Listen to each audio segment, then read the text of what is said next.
All right, so today I have done something I haven't done on the channel in quite a while. I have a guest here with me, our current reigning, defending, three-time YCS champion, Mr. Trip Gaming. Welcome to the channel. Thank you. Thank you. I like that introduction. And Of course. hopefully, in a few months, it'll be the four-time champion. Fingers crossed.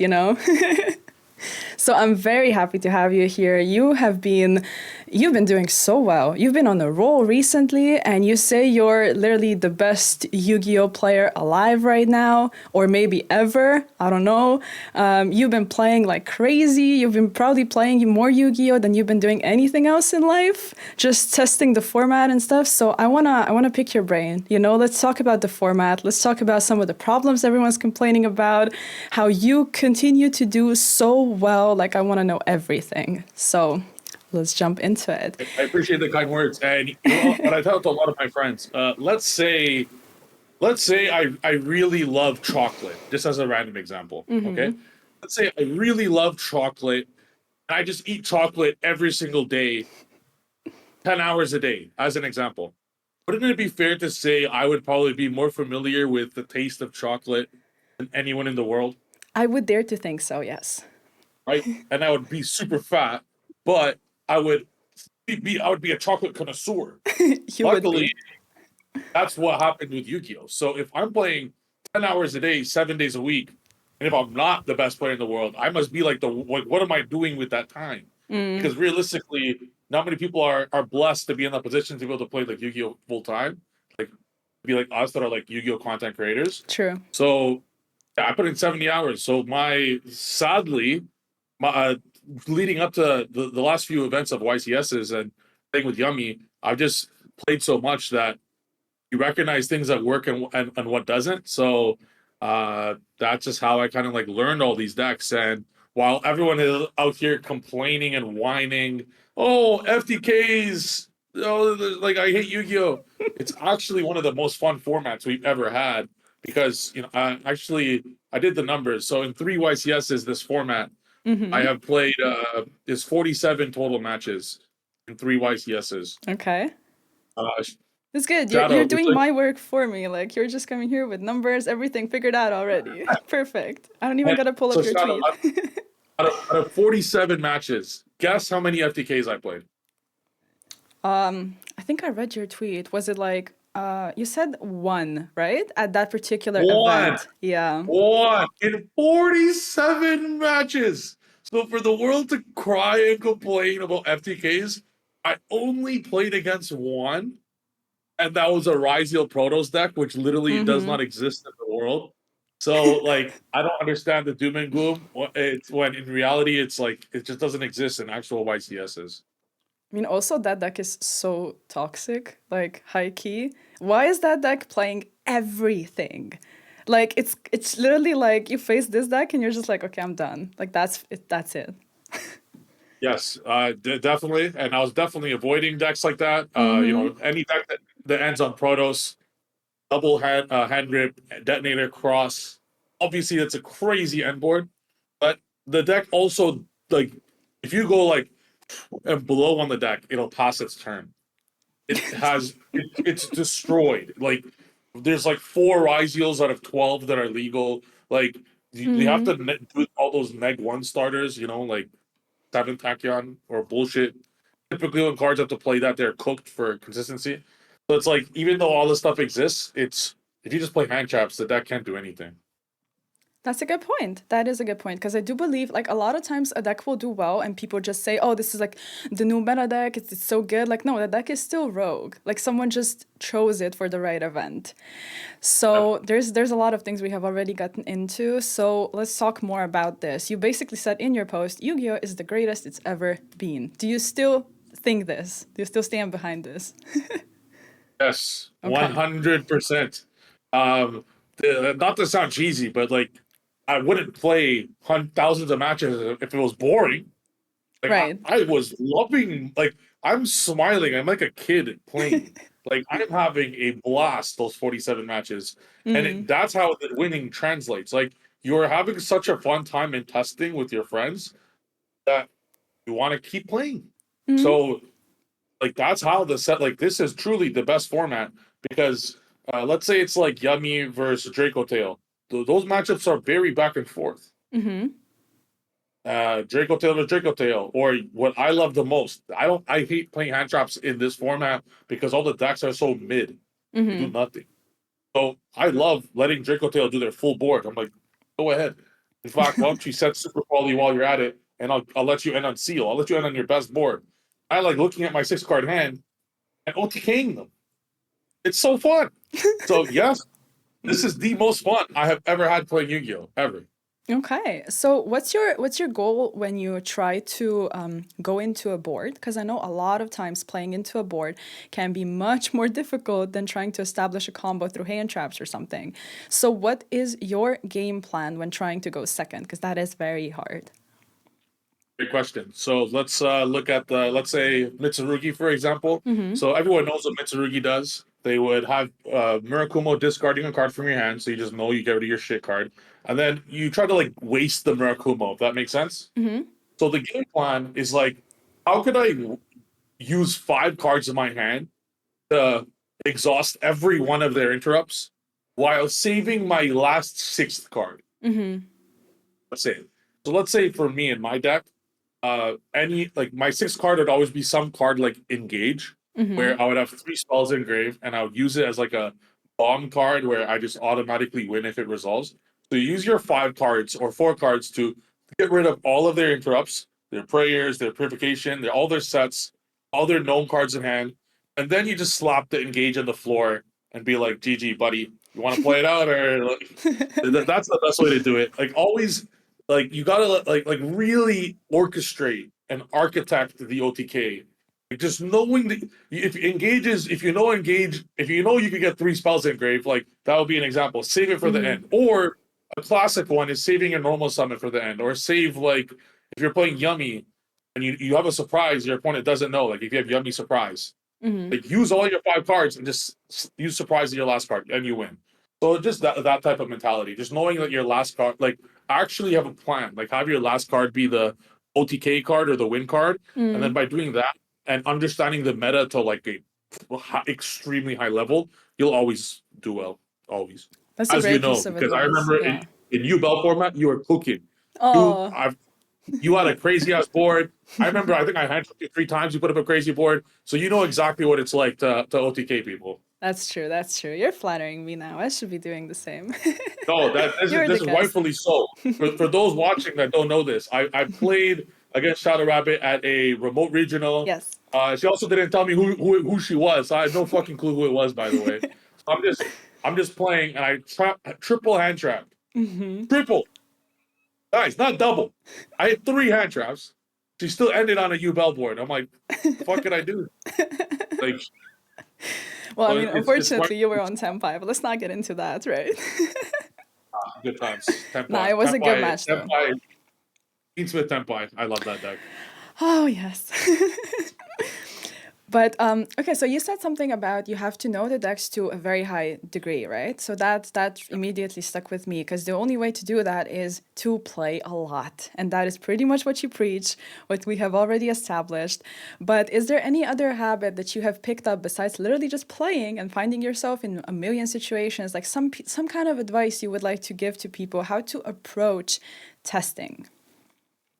Oh yes, you need to do like test in a fun environment. So it's Mm. like similarly to like it's imagine going to a job that you hate.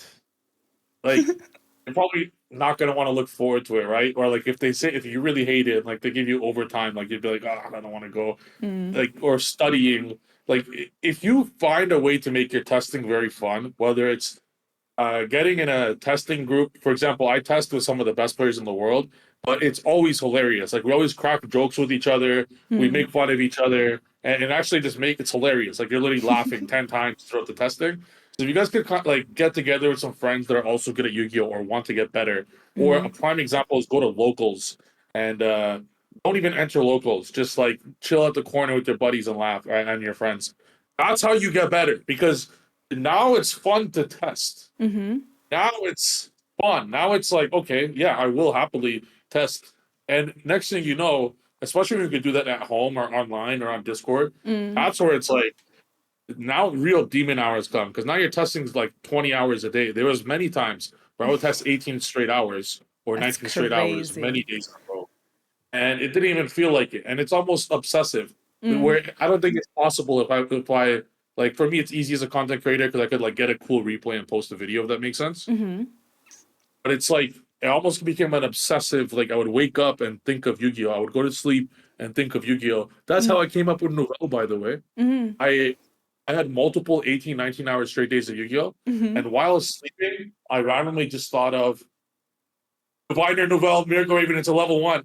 Just went straight to Dueling Book and continued. So sometimes it just happens with obsession. No, I agree. Like the way I test is I know that I have tested enough at the point in time where I start to like see random Yu-Gi-Oh stuff in situations in life when it's kind of like you take two things and it's like, oh, I can like link summon with these two. Or like you just randomly see like Yeah. flashes of cards around you. Like it's Yes. almost like going Yes. insane. That's when you know you've hit that point. Like Yes. Yes.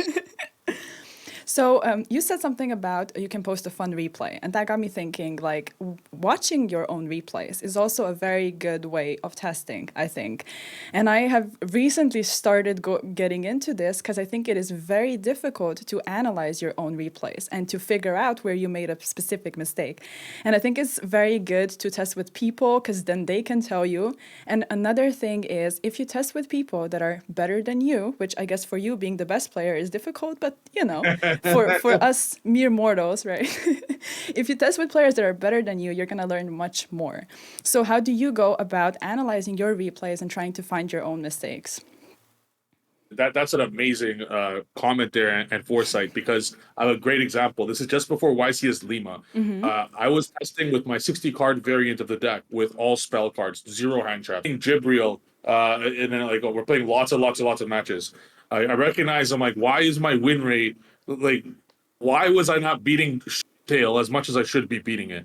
And I go back. I'm like, wait a second. I lost. The only times I lost was when I got hit with not just Fualos, but Fualos plus some other bullshit. Like Mm-hmm. Fualos plus Pimena, Fualos, Nibiru, Fualos, Ash, Nibiru, whatever. And I'm like, all right, with the 60 card combo deck, this is by analyzing the losses, by the way. Mm-hmm. All of them, there was a pattern. It was when I got hit with Fualos plus something. So what did I do? I removed cards like Dark Ruler that are spell board breakers for Ash Blossom Mm-hmm. because Ash Blossom could be like a half board breaker, but it stops Fualos. And then what happened? I won the fucking YCS by stopping Fualos with the Ash Blossom. Mm-hmm. Even though it's not like what's better, Dark Ruler or Ash going second? Obviously Dark Ruler, right? Mm-hmm. But it's like just that little trade-off for the deck to not give a fuck about Fua. I'm Mm-hmm. like, but the way I realized that was literally by looking and analyzing at my losses, Mm-hmm. thinking, why the fuck am I losing to Jib? I should 5-0 this guy. I should 5-0 his deck. Oh, tip That's catching how it happened. strays here. And Jib is my boy. He's one of my biggest testing partners. It was the deck which I'm like, why am I losing to this garbage deck? So that's a prime example. If I Mm-hmm. didn't do that, I would not be Lima champion right now. So exactly what you said there is very Mm-hmm. important, especially when you recognize a pattern on how you lose. Right. Mm-hmm. No, I agree 100%. And also, like, testing on Discord helps you with that, obviously, because I think some of the things that I learned the most while testing on Discord with other people is if they play a deck that I'm not maybe playing at the moment, I can literally just watch them play on DB. And as you're sitting there, like, literally backseating, just watching, you learn so much because the last format when you were talking about me playing Yubel, what I did was I just watched a bunch of people play other decks. So then when I sat down and faced like a I don't know a Fire King player, I was like, I know all your lines, but I never played your deck. And it's like Yeah. you kind of have to get into that entire like vibe of literally just learning the format in and out. And I think you also play like most of the decks, as far as I know, just to do Yeah, that. I literally took every deck to locals many, many, many times in real life with the cards in my hand. There's a different feeling when you're That's also like true. side decking and really understanding. And That's even though true. I made 1,000 billion misplays with tail when I took it to locals, you learn so much about like, oh, now Yeah, I know 'cause why this deck hurts so much. hindsight is Like stuff 2020. Yeah. like this. Okay, so you mentioned Ash and Dark Ruler, and something that I know you for is you have personal beef with anyone, including board breakers and hand traps in their decks. Yes. So, walk me through your thought process when you're building your deck, when you have to decide, board breakers or hand traps, because you heard it here first, you should not be doing both. So, why is that? If you guys want to see a grown man puke, watch me look at deck profiles with 10 hand traps and 10 board breakers. It accomplishes nothing. Exactly. So let's say your goal of the deck is okay, you have cards like Habakiri. So guys, Habakiri is a Regeki. You have 9 cards in the deck that just say Regeki. So I felt that in my deck, it just board breakers just mesh better with cards like Engage and Habakiri, whatever. So if like take look, I have 30 plus board breakers in my 60 card deck. If I made that 15 hand traps, 15 board breakers, I will draw hands like this. I will draw Ash, Imperm, a Geki, and like droplets and a starter. Okay. So I'll tell you why that's so dog. Any decent deck in the meta you could think of. It could be Tail, it could be Brick Sarugi, it could be Yummy, it could be Yummy Mitsurugi, it could be anything. Every deck could play around Ash and Imperm or Ash, or like a one hand trap. Two hand traps is a little more difficult, but now Yu-Gi-Oh! Is advanced to the point where they can still play around it. And especially if they open a card like Thrust or something. But now, so they do their full board through Ash and Imperm. You just lost 2 cards. What the fuck is Droplets gonna do? What the fuck is Regeki gonna do? Like, if you're gonna board break, you might as well save those cards in hand. Now, let's say that Droplets or Regeki, the fake breakers I said in the hand, which is like Ash, Imperm, 2 breakers, and a starter. So everyone listening in the comment section, eventually when the video gets posted on her channel, listen, you have 2 hand traps, 2 breakers. If that was 4 hand traps, the opponent's passing their fucking turn. like, like you have to pick one. Either break the board or don't let the board be made. It's that simple. It's really that simple. Because also, if the opponent is like the opponent will side in called by talents, thrust. They're gonna have their own dimensional barrier potentially. So like your like half boards are even worse post side because of what they're siding. So you just must make the choice. I'm either gonna break the board or I'm not gonna let the board be made. So if you're putting in 3 Ash, 3 Bell, and 3 Fua, and thinking like these 9 hand traps will save you going second and having breakers, it's delusional because it's just not how Yu-Gi-Oh works. But 80% of Yu-Gi-Oh players out there are doing that right now, but they're all wrong, all of them. So I'm really glad you brought that up because I actually get pissed off when I see I it. know you do. It doesn't even affect. It's not even my deck. It's like you ever see Gordon Ramsay see someone cook? Yeah, he goes, it's dry. Exactly. I love That's that. me when I see half hand trap, half breaker. I can't. I hate it. Thank you for bringing it up. Of course, I mean, I knew that was the first thing I wrote down when I was making our little script for today. I was like, I need to give him the platform to vent because I feel like he needs to. So yeah, I felt like I needed to give you the opportunity to get all of that off your chest because that is important to talk about. Because when I started way back when I started playing, I didn't realize why I was losing because I was like, it's after sighting. I have more outs. Like I was supposed to be winning more, but then you open a hand of like a couple hand traps and like an evenly matched, and you're sitting there, literally like looking like a dumbass because like, what are you gonna do? Like nothing's really gonna save you. Exactly. And my favorite is what the whole format is doing right now. So in Yummy, everyone right now is playing 15 hand traps and 3 droplets. So the reason why that's so funny to me is they're going to hand trap them 3 times. So they're left with 3 cards. Droplet, a Yummy card, and some random they just drew. So they're gonna normal summon their fucking cookie and then drop. What are you droplets sitting? What cards in hand? Like, Exactly. yeah. And it's even worse because if you maybe only have one starter, then that droplet could have been like a call by your grave or something to help you push that starter through. Because, like, Yes. what are you doing if your one starter gets hand trapped? It's very difficult. Yes, So you exactly. mentioned that right now it's probably best to play board breakers because it just functions very well with the deck that you came up with. And overall, I feel like Yami Mitsurugi just has better board breaking capabilities. But how do you go about studying a format and just trying to realize and decide what's the best course of action? Yeah, most of the time the answer is hand traps. This is like 95% of the time, just play like a fuck ton of hand traps. But we were in a format where we got very lucky. So this is like a cycle. Every time there's a new ban list, all the good decks got banned. Mm-hmm. You know what that means? Every deck is shit. So when every deck is shit, and specifically this decks like Mitsurugi, Draco Tail, and Yami, they're capable of putting up mid boards all the time, but like not crazy boards. Mm-hmm. So those are the formats where breakers are actually very good because like it doesn't matter if you have 20 hand traps. What hand traps is stopping Yummy from putting up a link one and level one? Like it's very difficult to actually stop that. So if you just had breakers instead, or like there's only a finite number of of hand traps that stop Draco Tail from fusion summoning or Mitsurugi from ritual summoning.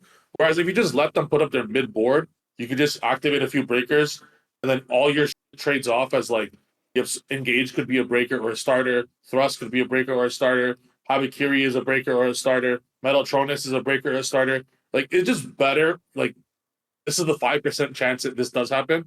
However, 1 month after that, typically in every format, we're slowly getting into it right now. Someone thinks of some crazy ass deck. For example, Kamal's Crystron Mjolnir K9 deck. Yes. Now we don't like until I see people have the balls to actually take Mjolnir to events. So it's not like there yet. But soon, I'm pretty sure a bunch of people will take these unfair decks. Mm-hmm. Yummy Mitsu is pretty unfair. Crystron K9 is like obviously an FTK. Like those because at the beginning of the format, people don't have enough time to like figure out these broken decks. If Mm-hmm. that makes or broken combos. Typically, it's better at the beginning to do breakers, but then after the beginning of the format, Mm-hmm. definitely hand chops because when people have a few, when you give 50,000 Yu-Gi-Oh players time to think of some broken shit, they'll think of some broken shit. 100%. So yeah, so I think hand traps, which sadly, like as much as I love my deck because my win rate versus meta in tournaments is like near 100% in Mm-hmm. YCSs. My losses were to bullshit like Luna Leia and fucking Protos, Right. but like actual meta, it's near 100% at YCSs.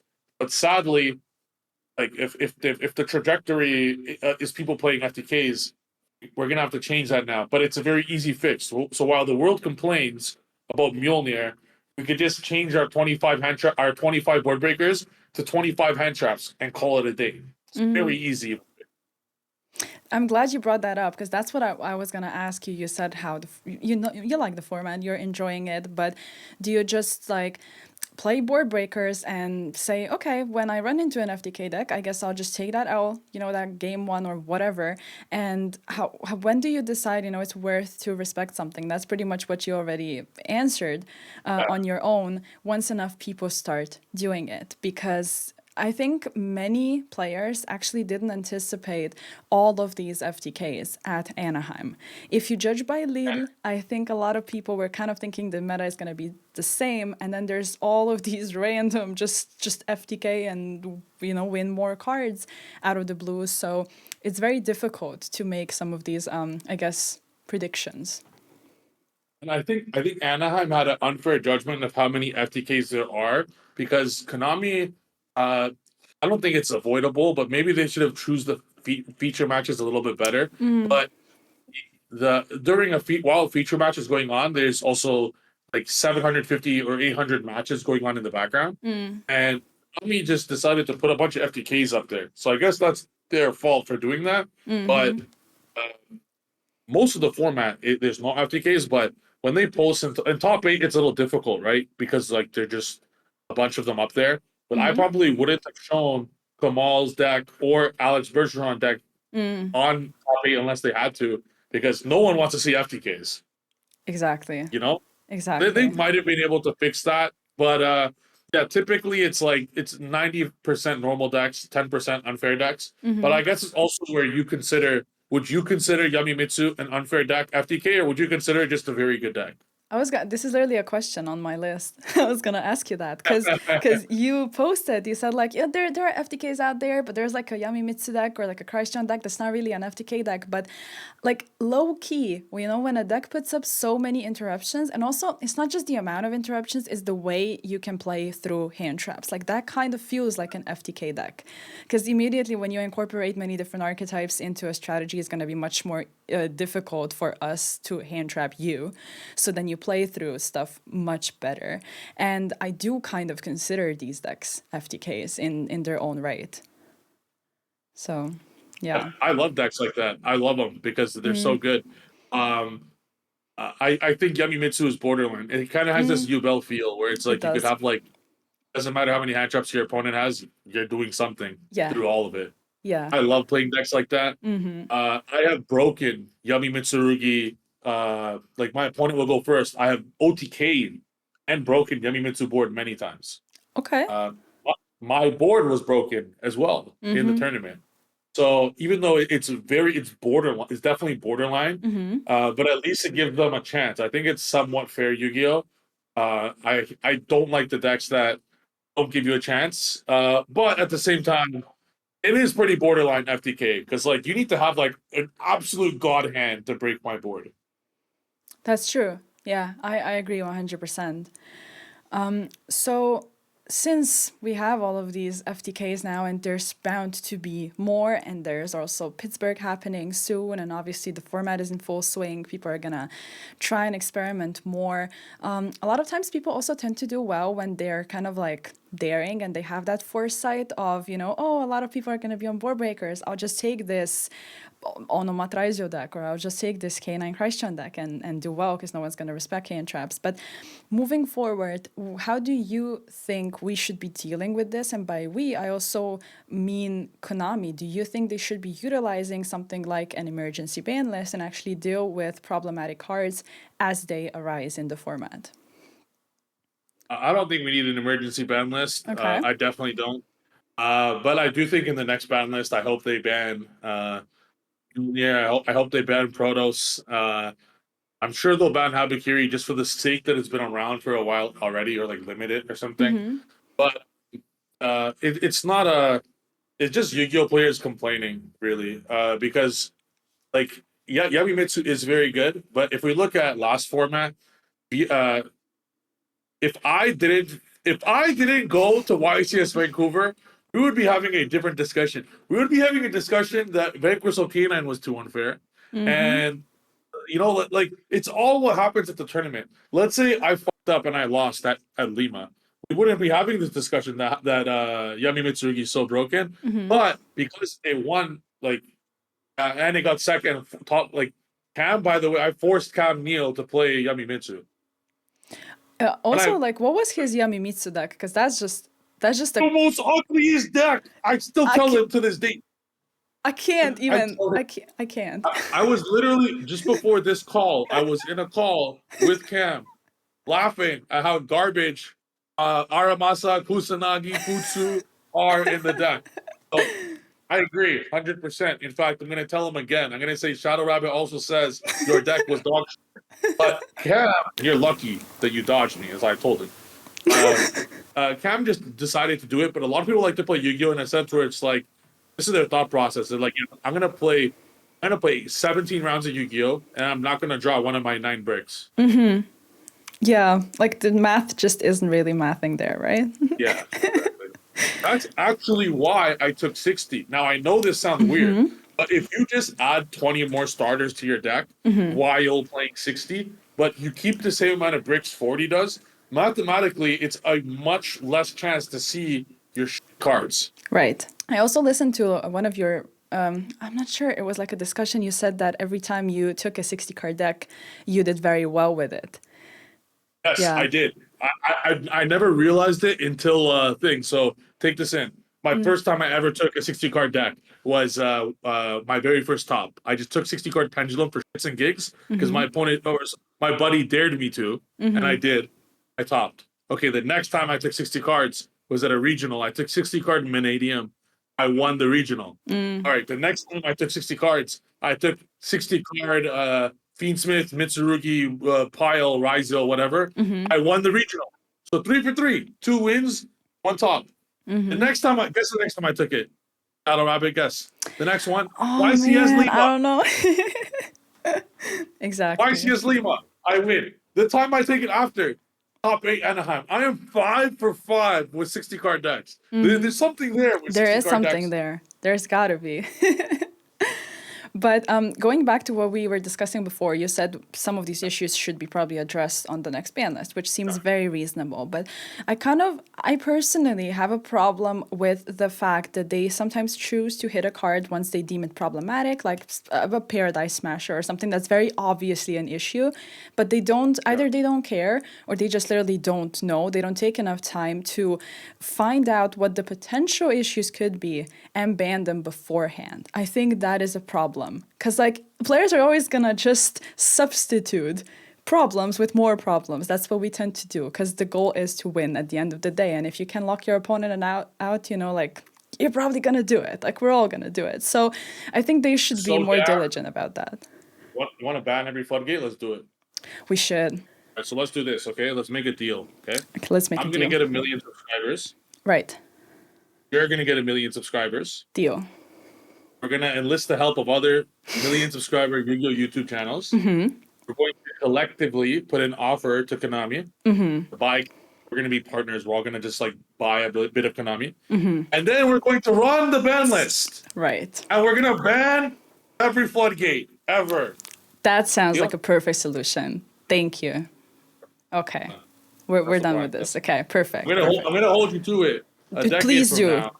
Please do. Please do. Pinky promise. Sounds good. So we have talked a lot about the format and some of the issues and stuff like that. You do enjoy it, of course. You play it a lot. But have you looked into Genesis format at all? What do you think about this? Genesis format is like, I heard this great quote when I was younger. Right. It was, never have a plan B. The only thing plan B does, it deviates from plan A. Okay. My goal is to win. I want trophy number 4. Mm-hmm. I need trophy number 4 like I need air. I need it like I need water. But if I were to study Genesis format and learn Genesis format, that's only telling myself that I don't believe in myself that I'm going to win. Why would I be interested in Genesis if that's my only goal in Yu-Gi-Oh! To win? So that's why I have purposely, even though it's a very interesting format, it's very interesting, 100%. And I'm sure it's so fun. But if I take the time to learn, that's like me telling my subconscious, and I'm all about mentality, and I've studied mentality more than you could think of, like so much when I was younger. And this telling my subconscious, I don't think I'll win. So I refuse to learn Genesis format. I definitely applaud you for that. I do think your mentality and your way of like just the way you go about things, I think is very impressive. I do definitely want to give you props for that because I think more people should think the way you do because that is literally like just going to foster more results, I think. But you got to put in the work. And that's something that's important to realize. At the beginning of my Yu-Gi-Oh! Career, what a great way to do it. You got to get results because you got to put in work. At the beginning of my Yu-Gi-Oh! Career, I would say it, but I wouldn't do it. I wouldn't put in the work. I would just be all talk. Right. So the difference of that actual mentality working is simply just hard work. That's it. Yeah. You just combine the mentality with hard work. That's GG. That's the best 2-card combo in Yu-Gi-Oh! History. That's true. 100%. I agree. And I've started to notice a lot of times when I put in more work, things kind of do seem to work out as well. Like you genuinely will like sometimes win more dice rolls, break less. Like I know this sounds like weird and kind of superstitious, but it's really not because like the second you put in all the work and all the mentality, like it's just gonna start flowing in the right direction because you pushed it there. That's kind of the way I view it. You're 100% right. That's also when God rewards you. God will never reward you if you're lazy as hell. That was me for a year. I played Yu-Gi-Oh! For like almost for 2 decades. So it's like I didn't win shit for 15 years, you know? I didn't do anything. I didn't deserve it. So God saw us playing a lot. He's like, all right, let's give this guy 3 wins. Nice. So So you mentioned you want a fourth win, and I do want to end this video with asking you what your goals are for the future. Is it just the fourth win? Are you trying to break all the records? Is it just becoming I world will. champion? Like, what's happening? When it's all said and done, I already have a few gray hairs. I actually get my girlfriend. This is a little secret. I hope no one in the comments tells anyone. I actually get my girlfriend to dye my gray hairs. That's nice, actually. So my goal before my beard becomes all gray, I need to have the most YCS wins of all time. Jesse right now has Okay. 7, but in total he has like 9 or something. But he has 7 YCS wins. I will break that by next year. You heard it here first, guys. And that is, of course, very nice from your girlfriend to help you with that. But once you do decide That's to bad. stop dyeing it, I'm 31, but with the gray hairs, I look 40, 45 maybe. So bad. literally an old man. What can we do? I'm out. I know. Old Steven. So that's what's happening, you guys. When you see Triff over here looking all gray, then you know the record has been set. And I guess Jesse Cotton was left in a pile of dust behind. So that's what we're going for. Also, props to Jesse, an incredible player. So I told Jesse, you better, where were you at Lima? You better start playing because I'm going to catch up to you next year or something like that. He's like, his response, he's like, oh, bro, you got to catch up to make it interesting. Then I'll start. Oh, okay. Nice. This is gonna be the rivalry. Y'all are about to be like the Yugi and Kaiba of competitive Yu-Gi-Oh! So that's what's happening. Okay, perfect. So do you have any closing thoughts? We talked about a lot of different Yes. things. My So last closing thought is it's your turn now, Shadow Rabbit. Put in the work. I'm expecting to hear big things, and you better start traveling to real events because I should. Europe has what, 3 events a year? We do. It's not enough. Like we have 3 events in America every 3 months. That's true. Thank you for those closing words. Thank you for encouraging me. I do appreciate it, and I do take a lot of inspiration from you and other players that continue to put in the work and do well. And I'm very happy to be able to host you today. So thank you for sitting down and chatting with me. My pleasure. My pleasure. So, you guys, if you have any other thoughts you guys want to add, please do so in the comments. If there's anything you would like to ask or any specific takes you have, if you have beef with Triff because he says the format is good, like just come and beef in the comments. It's okay, but do like the video Hey if you guys, enjoy adding it. on. My pile of haters is already so long. Keep Oh adding yeah, on. Because guess what, guys? Triff haters are in shambles right now. Can you imagine being a Triff hater? Like all I do is win. Can you imagine just being in like your mom's basement? Be like, oh God, this guy keeps winning. I'm so mad. So gosh they're in darn it, shambles yeah. right Triff did it again. Damn. Well, guys, thank you so much for taking the time to watch this video, to listen to our discussion. I do hope you learned something because I think it was very valuable. And thank you again to you, Triff, for sitting down with me. I do appreciate it a lot. All right, now. My guys. pleasure. Bye-bye.